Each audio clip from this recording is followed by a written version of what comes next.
Hello everyone, hope you're doing well. Currently, West Ham have 7 players in their first team in the final year of their contract. I was surprised to see one name, Ben Johnson. Was not aware.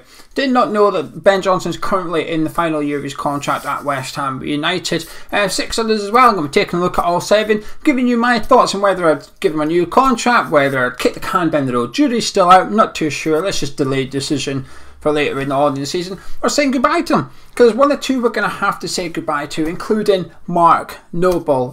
In the final year of his contract at West Ham, retiring at the end of the season. Well, he may not be retiring. We don't know what he's doing yet. He just announced that this is his final season at West Ham. What the future holds for him, yet to be seen. He might drop down a division or 2 and continue to play in English football. I hope not. Although it wouldn't be like a rival to West Ham, or we probably wouldn't even play Mark Noble's new club. Unless we get a bit unfortunate, depends how you look at it, in a cup draw. I don't think I'd like it. I don't think I'd like the image of Mark Noble continuing to play for someone else. It sort of ruins the romance a little bit, but I'd completely understand it. He deserves to go on and play further down in the leagues, and you could definitely do a job elsewhere in lower league football, whether it's Championship, League 1 or whatever, comfortably for another few seasons yet. Of course, you could join David Moyes' backroom staff and get along with Kevin Nolan, and it'll be interesting, and if that is what he does, it'll be interesting to see how he transitions from player to coach immediately, because he'd have to do it straight away, wouldn't he? And this is why I think a lot of coaches do better when they move away from the club they've just been at to sort of develop their game as a coach before returning. Kevin Nolan is probably the prime example here, and the reason I think this is because of Kevin Nolan. He spoke about how he still sometimes finds it hard to not get involved with the players' banter and that, and he has to remind himself that he is a coach. He can no longer be part of the group of the players. He's got to keep them at an arm's length and stuff. And I'd imagine it would be difficult. Mark Noble in May was a player, well, granted he's the captain, so he's still got that form of leadership, and he probably has that separation from the squad, but he probably does have to keep the players at arm's length to some extent in order to have that captain's control over them. But to go from that in May and then come back in late June, July as a coach, and your mentality changes quite a lot. But it can also be utilised. Moyes can also utilise that as a good thing if he's got someone that's really close to their players in the backroom staff there. So it'll be interesting to see if Noble goes immediately into that. Or of course, you could have a non-coaching role at West Ham move upstairs at the club. Upstairs? It's not really upstairs anymore. It's the old saying in football, isn't it? We all know what it means. He goes on to become, whether it's to do with scouting or whatever he goes on to do. But at Man United, it's still upstairs. At Old Trafford, the offices are still upstairs. It's downstairs at West Ham. It's underground. It's under the stadium. The offices, West Ham's offices, are under the club shop around there. There's a road under the stadium, and that's where the offices are at the minute. So Mark Noble perhaps might be moving downstairs, unless he works for David Sullivan. Then he's going to Sullivan's house, because that's where his office is. But anyway, I'm sure he's not going to Sullivan's house. But what the future holds for Mark Noble, I don't know. But what I do know is that game against Man City in May, not ready for it. Still not ready for it. David Martin, well, I don't know. He's going, isn't he? There's no point keeping it. I'm surprised he's still here. I'm surprised David Martin's still got a contract at West Ham. But that insinuates something to me. Now, what that something is, I'm not 100% sure yet. Is it because of the homegrown box-ticking exercise for the Europa League? Is it because he is good with the youngsters? When he joined West Ham, a lot of Millwall fans said that David Martin is really good with their younger goalkeepers at the club. So I was interested that maybe that's what West Ham's got one eye on. Is that why we kept him at the club for a further year, just in case we need him? Because I'd imagine Areola perhaps wasn't part of the immediate transfer strategy in the season. The plan was to go into this season with Fabianski, Randolph and David Martin, but the opportunity to loan Areola presented itself, and David Moyes and the team decided, actually, we'll take him on loan because it's too good an opportunity to turn down. So David Martin, we're never going to see him play again for West Ham. I'd be surprised if he's here. Well, he won't be here next season in a playing capacity, but he might be here in a non-playing capacity as well, which will be interesting to see. Ryan Fredericks, it's straight away, it sounds like a no-brainer. Give him a new deal, and that still is where I'm coming from. I would still give Ryan Fredericks a new contract. I think for the last season and this season, I think he's been brilliant whenever he's played. I think he's been really, really good, putting some fantastic performances. Last season, he was a big part of what I would call probably David Moyes' best tactical game, away to Aston Villa when he deployed Fredericks in front of Soufal to combat Jack Grealish. In between them, we didn't see Jack Grealish. but he's injury prone, isn't he? And I think he gets away with it a little bit. I think a lot of people will throw that tag at certain players, and Yarmolenko's the current injury prone player. But I do think Ryan Fredericks is one of them players that he's just always injured, and it's frustrating because he gets in the team, he plays well, you know, he's done well in the cup games, the Europa League, the cup away to Man United. Fredericks has played really well, looked really good, one of our best players. He's injured again.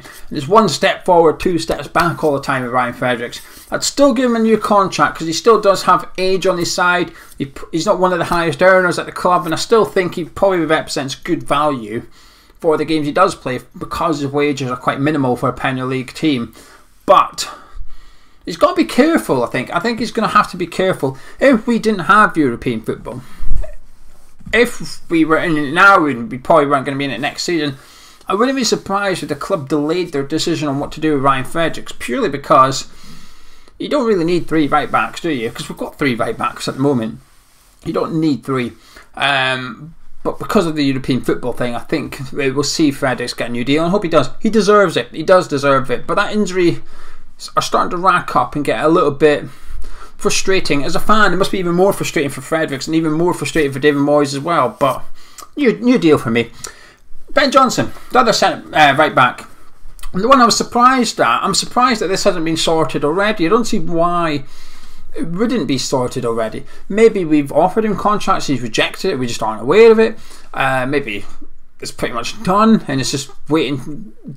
I's are going to be dotted, T's are going to be crossed, and it's going to be announced soon. I'm not sure. I'm surprised we've allowed it to run into the final year of his contract. This season in particular, I think he's stepped up a gear. I think he's been thoroughly impressive whenever I've seen him. The game against Rapid Vienna a couple of weeks ago, thought he's brilliant at right back. Really, really good.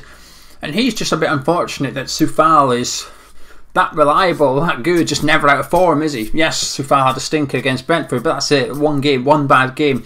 Ben Johnson just can't get into his optimum position at West Ham because of Vladimir Soufal. But he's still a fantastic prospect at this club. Saying that, age-wise, he's getting to that point now where he's really got to start picking up minutes. He's got to start playing more regular football wherever he is. And I hope it's at West Ham. I really, really do, because I think he's got a big future. Love what I see from Ben Johnson. I think Moyes does as well. But the fact that he can cover left back, because he is good at covering left back, he's not as good as he's not as good as Aaron Cresswell, absolutely not. But he does a job there, and I think it's almost like that is while it's a good thing for him to have in his locker, I also think it's a bad thing, because I think it becomes easy to then use him at left back rather than right back.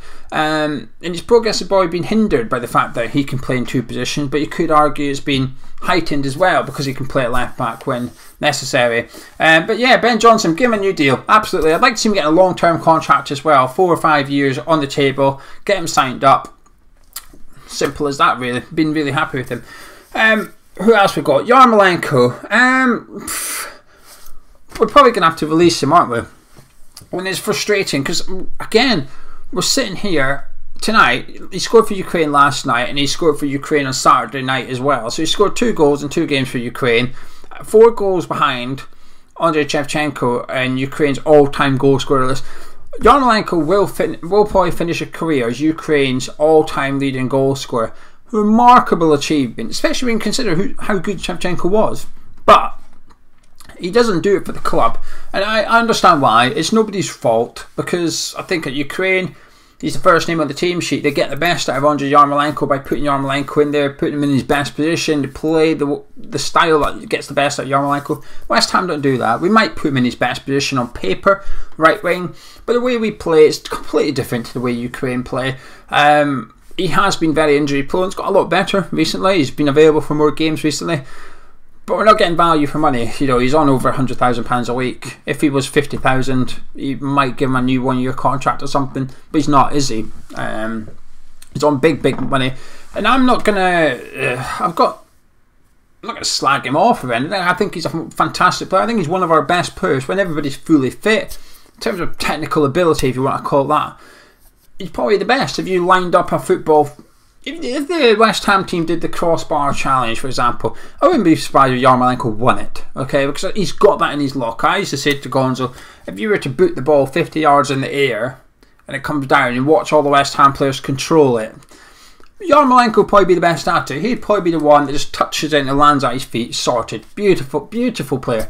But we don't see it. We don't see it enough at West Ham. And it's all very well having all the ability, but if you can't perform or work to the way the manager wants and stuff, and it's a shame because I was excited when we signed him. I honestly thought I don't mind confessing this. In the first year he was here, we did the prediction video. We used to do a prediction video at the start of the season, and I thought Yarmolenko would be in the contention for Ham of the Year. I thought he was that good. I don't only see him briefly for Ukraine, and even sparsely, because he didn't play very much for Dortmund, but even sparsely then. But when you saw him, there's something about him. But yeah, if Yarmolenko, got to release him, haven't we, just because of his wages. So we've done Noble, Yarmolenko, Martin, Fredericks and Johnson. That leaves two: Ogbonna, Fabianski. Let's do Fabianski. It's a difficult one, this, isn't it? He's now retired from international duty. That might help him. That might prolong his career a little bit. But I'd imagine when you retire from international duty, I'd imagine the goalkeeper is probably the least impacted, if you know what I mean, in regards to how much further can you go. Because goalkeepers regularly play into their late 30s. Fabianski's the other side of 35 now, isn't he? He's 35, I don't know, 34, 35, 36. He's in that area anyway. It shows goalkeepers can play longer. His performances aren't what they used to be. He's not playing badly. He's just no longer playing fantastically. Still has really good games for us. Still makes some errors here and there. He's been a fantastic signing. Outstanding value. 6-7 million paid for him. Outstanding value. He paid us and more. But the aim has to be to allow Fabianski to leave in the summer. If Fabianski doesn't leave, a 1 year deal, and he's sort of number 2, he's on the bench kind of thing, we have to have a new number 1 next season at West Ham. I'm convinced of that. Whether that's Areola or not, I'm not sure yet. I hope it is. The reason I hope it is because 1, I think he's a good goalkeeper, but 2, it shows that our transfer strategy of taking Areola in and eventually he's the number 1 goalkeeper come the end of the season, it shows that the succession planning has worked. And that would put a little bit more faith in the extended succession plan, which is the youngsters coming through at West Ham. We've got Nathan Trott out on loan, playing in France at the minute. Anang's out at Stevenage at the minute. Yeah, it's Stevenage. Accrington Stanley or Stevenage.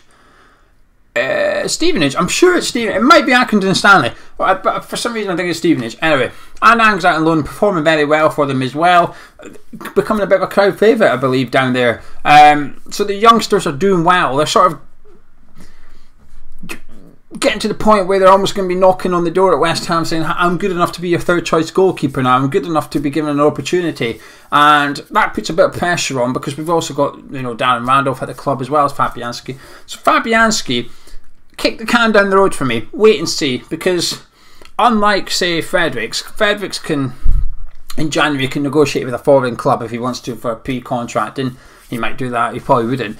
I don't think Fabianski would. I think you could probably decide Fabianski's future in April and he would sign a new deal if he decided to. I think West Ham hold all the cards for Lucas Fabianski.